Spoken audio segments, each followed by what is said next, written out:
Welcome to the SoCal Ballet Scene podcast.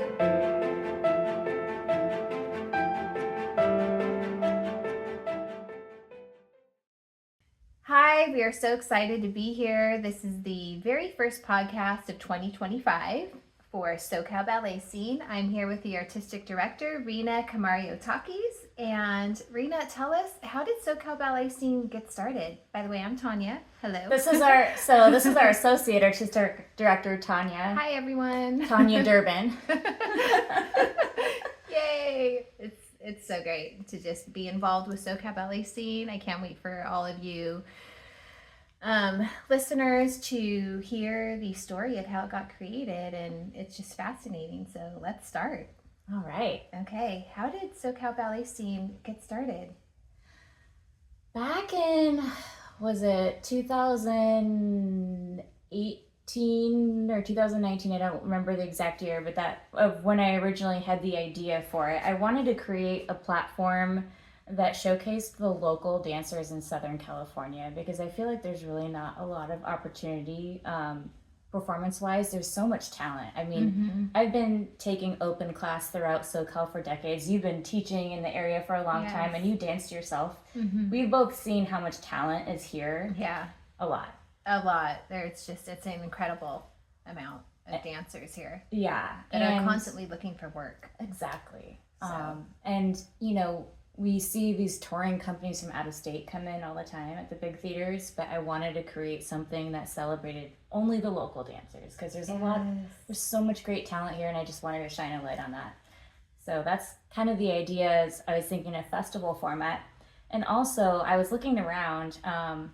There's dance festivals in SoCal for other dance styles like contemporary, right, and jazz. There wasn't anything like that for ballet. Yeah, true. That was the missing thing, and I just realized this would be so cool to have a ballet festival in the local area exclusively for the ballet dancers and bringing everybody together.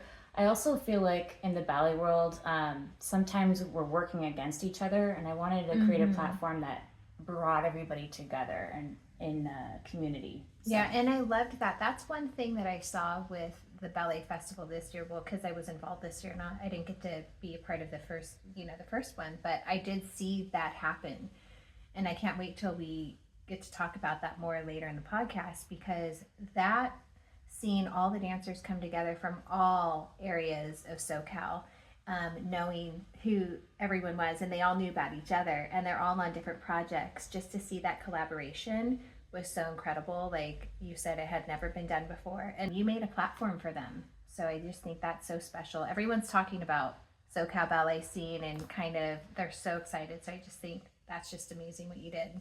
Thank you. And especially in the LA area. LA is such a freelance environment for dancers. Yes. And so there's not a lot of steady work. I mean, there's a couple of full-time companies up there, but a lot of the dancers are freelance, doing gig to gig to gig, and so this actually works really nicely for them because it gives them another opportunity to get on stage. So so that was the idea behind it, and so I was all ready to plan the first festival for 2020. Now we all know that didn't happen for obvious reasons. The pandemic happened. That was so hard for people with that pandemic. Yeah. Yeah, that was really hard. Having to postpone it or cancel it. I had theater booked, had to cancel, and then had to wait around to see when we could actually do the show. Waiting around. Finally, in 2022, it looked like theaters were opening up and we could do the show. So in 2021, because you really have to start looking ahead of time for theaters, is when I started. And it was challenging finding a theater. COVID actually made it harder. It's hard enough as it is, and then COVID made it even harder. It's like another hoop to go through. Yeah. So that first one, I actually was looking around. UCI has the Claire Trevor Theater. Seats about 300, and I was like, okay, this is my first time doing this festival. I don't know what kind of response it's gonna get. That theater size seems about right, you know. Mm-hmm. And so I booked the Claire Trevor, and then around March, April, they pulled out because they didn't have the staff because of COVID, right? So they're like, we can't do it because we can't find staff right now because of COVID and everything. So then I was like, oh shoot, but I've already advertised. I've already lined up people, right? I've already lined up the talent for this. I've got to do it. I've been waiting and waiting for years, right? So luckily I reached out to OCC and they were like, oh, we have a date for you in September. And I was like, I'll take it. Robert B. Moore Theater. Yeah, the Robert B. Moore Theater, which ended up being a really lovely venue to have a nice big space. It's a good stage. I've enjoyed dancing on that stage. It's a great stage. It's a big stage, big audience house. The tech crew was phenomenal. They've been there for decades. So Did you have Brock? I had Brock. Brock! A shout out to Brock. He is amazing. Yeah. And Quentin too. Both of them. They've been both working there forever. So it was great having them, especially guiding us through our first festival. It was great. So yeah, that festival was September 2022 and it was a pretty big hit. We had around 600 people come out for it, which was more than I was expecting because I was like, I don't know who's going to show up to this thing. Great turnout. It was a great turnout. And like you said, I think, the dancers really enjoyed having a performance platform, especially coming out of COVID. Yeah, they were hungry, really hungry. Yeah, it was the perfect timing that you did that. It couldn't have been more perfect, I think. Yeah, there were some dancers that were saying to me, I haven't been on the stage in 2 or 3 years, and this was such a great way for them to come back. Yeah. So, yeah, and I remember, so after the show was over, we had like a flamenco guitarist right outside the theater and a little like appetizers and a little wine bar, and everybody, the whole community and all the dancers in the show, everybody just gathered out front, and it was a really communal, like magical experience. And so then I was hungry to do another one. Yes. That was the first festival was before we got our 501c3, so that was just kind of an experiment. I got to do a shout out to Laguna Dance Festival. They sponsored that very first festival we did in 2022, and without them, I probably could not have done it. So that's so amazing. Definitely want to thank Laguna Dance Festival for helping us get off the ground with that first one. But yeah, after we did that festival, then I decided to make, we should become an official nonprofit organization and get our 501c3. So we did that the following year. It's amazing. And then we had our next festival in 2024, and that's when you joined our team. What was that like planning that, and how hard was it to get the theater, for both venues? Because you just mentioned, getting the theater for the first venue. How did you end up at the Carpenter Theater in Long Beach? And what was it like in the audition process? And like when you were starting to plan it, what was that like for you? So, yeah. What were your thoughts? I knew I wanted to do the festival in the fall again because that time seems to work out really well. Perfect timing, by the way, for dancers in SoCal, because that week right there, or that month of September, most people are off looking for their next job or going into season. So what you did with the timing of that too was just spectacular because everybody could be involved, so it worked. That worked for a lot of dancers. Yeah, and especially because the rehearsals are in the summer when they have off. Yeah, exactly. It was perfect. Yeah, keeps them in shape. I mean, they were all happy. They're all ready to go for class. Yes, they're all exactly. Their stamina is up. Yeah, it was really well planned. So yeah, I was like, I think September, October-ish is a great time period. So I was looking to do the second festival, the one that we just had, in that same time frame. But I learned the hard way, it's very difficult to book a theater in September because just the way so in the performing arts world, the seasons run from fall through end of spring. And then usually the summer is like a break, right? That's the season. So that's their calendar year. So when they're mapping out the next season, they're usually mapping out the next season in the spring. So if you want to book a theater a year in advance for September, they don't know what that season is yet. Yeah. You're like on pins and needles. I was like, well, I kept reaching out to, especially since our first one was at OCC, Orange Coast College. So I was like, the college theaters work out really well. So, I reached out to OCC actually because I thought it would be great to do it there again. It was a great theater.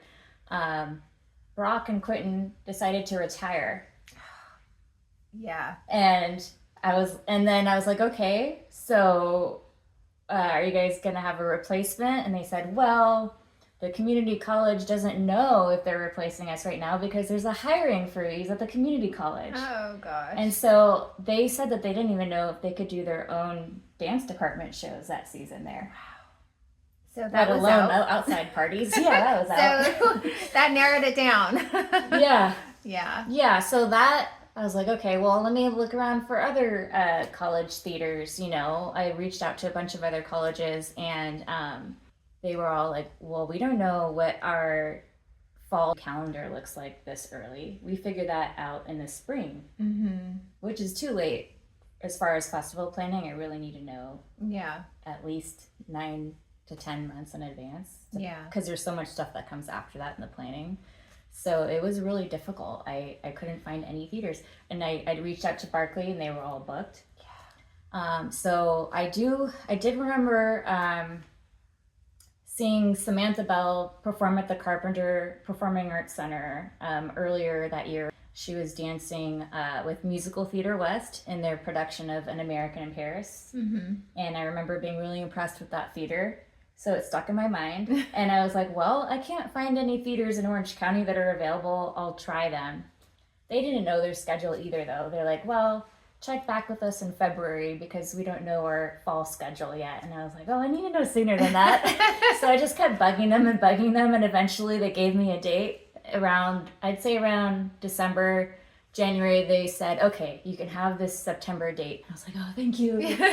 But I did take it. I had to be really like on top of asking them. So sometimes that's the way you have to get things done. She's super persistent. One thing I love about Rena, and that you will find out, she will find a way. So yeah, great quality. So, and that theater was amazing. It was gorgeous. Oh, gorgeous. Some of our principals in the production were mentioning that they have never been at such a beautiful theater. So major shout out to the Carpenter Theater because it was fantastic. I loved the theater myself. Dancing in a lot of theaters, I was floored with how beautiful it was backstage. The theater itself is pretty, but how beautiful it was. Like you have 3 floors of dressing rooms. And the green room was amazing for all the dancers, like to have, they had the monitors with the snack room and beautiful warm-up section, behind the stage. And then the principal dressing rooms had the couches and they were big and it was just very lush. I thought it was really beautiful. Yeah. Everyone loved, all the dancers loved it. I think Catherine Morgan said that that's the best dressing room she's ever been in. Yeah, that's amazing. That's saying something. It's beautiful. Yeah. And the front of the house was beautiful too. You have those big glass doors in the front of the theater and it was it's lovely. Really beautiful theater. Yeah, so I'm really happy that we got to have our show there, and it worked out. It was a little frustrating not knowing where the festival was going to be. It can be, there's a lot of unknowns, and sometimes it's like it takes months to work through these obstacles, and it can be a little anxious not knowing how it's going to turn out, but in the end it turned out fantastic. Yeah. So Rena, how did you curate the program this year for the festival? So actually, each time that there is a festival, so the first one also, I try to make sure there's a good variety of styles because everybody in the audience likes something a little bit different. Some people like classical more and some people like contemporary more. So I try to make sure the program has a good variety of stuff. And so this year we had, or I guess in 2024, it's 2025 now, last year. It's the first week of January? It feels like it's this year. Yes. this last festival we had, the classical Petipa, we had Swan Lake, we had Don Quixote, and then we did some Bournonville with Flower Festival, and then we had neoclassical, Balanchine, and then just super edgy contemporary stuff. And like some fun, swing time was kind of like a jazzy fusion. And we had Onco Ballet, which was a very modern contemporary take. So we had all kinds of different styles in the show, and I think that works really well. It gives people interested longer because they're not just seeing the same style from start to finish. It just changes things up for the audience, and it also gives everybody something that they enjoy. So. And I loved that. I loved how the order too, that you put all the pieces in. I thought that was fantastic. I love that Don Quixote was, in the first part of the program. So, and I loved that I loved how you mixed all the pieces together. And when, just from the people that, when I watched the show, the evening performance, sitting around and listening to all of the audience, because I had brought people and we were all sitting, and then even people that I did not know, everyone was talking about, oh, I loved this piece, and this person would say, oh, I loved this piece. And so I think it was the whole program was the whole audience loved. I mean, it was just kind of a nice, display of. It's like a sampler platter of ballet. Exactly. It was really well done. Yeah, because you have the people that love the classics, and the Swan Lake was so beautiful. Oh yeah, Petra and Eris, from Hollywood Ballet, they were so stunning beautiful. in that. Yeah, it was so neat to see, and I loved seeing, like you said, I loved seeing the neoclassical ballets, and I'm excited about the program for this year. Do you know kind of what you're thinking? There's something. Well, and this year we're going to be curating it together. So I have a couple ideas, and you have a couple ideas, and also we have to see what applications we get from the community through our open application process. So that's a big part of it too. But I do want to continue doing this diverse assortment of different styles in the show. I think that's important to just continue on each year. Yeah, I loved it. So, and then also what's unique about the way we present the program is we have those MCs that introduce each piece. I loved that. That was a great. How did you come up with that? What was your whole, what was your, Yeah, I did have that also in the very first festival that we did in 2022, and then again this time. I feel like with the number of pieces that are in the festival, because we usually have about 10 to 12 different pieces going on, nobody's going to memorize what they read in the program before the lights went dark. So I think it's helpful for somebody to just give them an explanation right before they see the piece. It's educational too for the audience that maybe they don't know anything about the ballet if it's their first time, to have the MC explain to them some insights about what they're going to see. I think it makes it more interesting for the audience. Sometimes also when I go to see a ballet program, and let's say it's something more abstract that doesn't have a story, I really would love if the program explained to me the concept, because sometimes it's nebulous, and sometimes that's missing, and they want audience interpretation, which is okay, I guess, but I think the audience gets more value out of it if you give them a little nugget of insight before they see the piece, so. Well, a lot of the people that I, was, when I had some friends there too, I mean, they were saying how much they enjoyed listening to, the explanation of that, because they were not dancers. So they had no idea. Exactly. What am I watching? But it was really nice. What you did. Yeah, Kendall and Steve were our hosts this year, and they did a great job. And he also played Don Quixote in Act 1, so that was really neat to see him in both roles. Yes, I think that was fun for the audience too, because in Act 1 they saw him, playing the role of Don Quixote, and then after intermission he comes out as the co-host with Kendall. Yes, that was so neat. Yeah, they did a great job. But I feel like too, having that explanation of the, all the different pieces, it was really nice because I felt like it made it more special.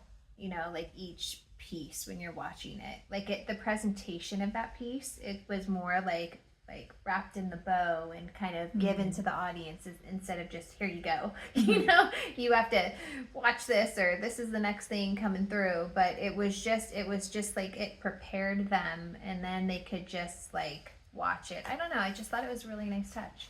Yeah, thank you. Yeah, I agree. And also with ballet and all the different styles that we present, there's a lot of historical context. There's different eras of ballet being presented.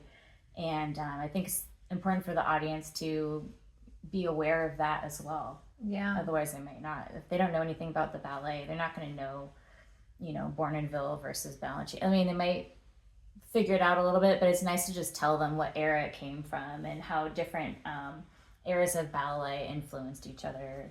And I think that they appreciate that piece more because then they have a little bit, even if there's some like a young person watching it, and because you have people maybe that are then they're a little bit more mature. They're like so they would want that information. People that read or they want all those facts. But then you have the younger crowd watching these ballets. It's nice for them to kind of I felt like it was enriching for them because they had more awareness, they had more understanding. So I just think across the board it was really nice. And I would like to really say that Rena was an amazing artistic director, and her just your like me being I have been involved in so many different productions and ballets and worked with a lot of different companies, and your style of just organizing all of the rehearsal videos, the rehearsal times, all of that was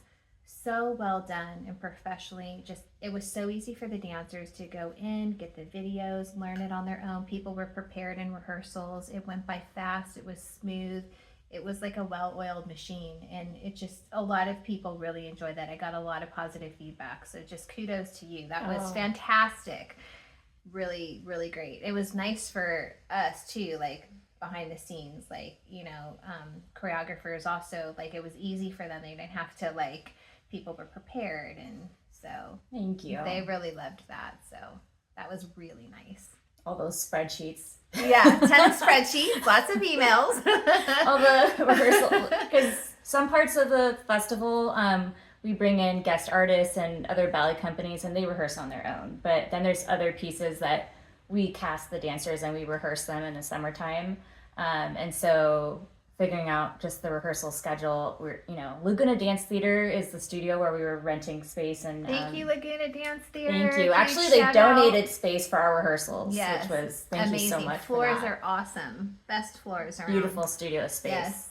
They had 3 studio rooms, and we were literally using all 3 simultaneously every weekend over the course of July and August. Yes. And I had to make sure, because some pieces had overlapping casts, and I had to make sure we weren't rehearsing those 2 pieces at the same time. It was a little bit like playing Tetris with the schedule. And while she was doing that, I was filming the interviews with the dancers for social media. So everyone was there. I mean, it was just always busy, but it was really fun. It was a good energy. Yeah, it was great. Everyone enjoyed it. Yeah. Well, thank you for joining us for that first podcast episode. Yes. We have a lot more topics to dive deep in on the festival and the making of the festival, and we can't wait to have you join us for those. Thank you. All right. Bye. Bye-bye.